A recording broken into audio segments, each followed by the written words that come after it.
అమ్మవారి అభిషేకం ప్రారంభమైందనుకోండి, కామాక్షి అభిషేకం ఒక అద్భుతం. ఎందుకని అంటే మీకు అప్పటి వరకు ఒకలా కనపడుతుంది కామాక్షి.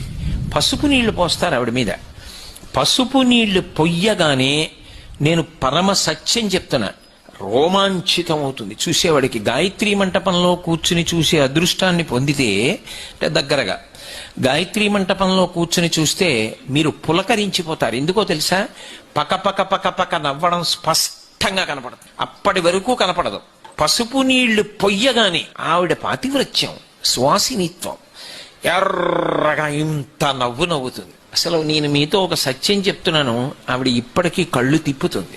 ఎందరో పెద్దలు ఆవిడ కళ్ళు తిప్పుతూ ఉండగా అనుభవించిన వాళ్ళు ఉన్నారు. ఇప్పటికీ తిప్పుతుంది ఆవిడ. 2 గుడ్లు తిరుగుతాయి, తిరుగుతూ దర్శనమిస్తుంది.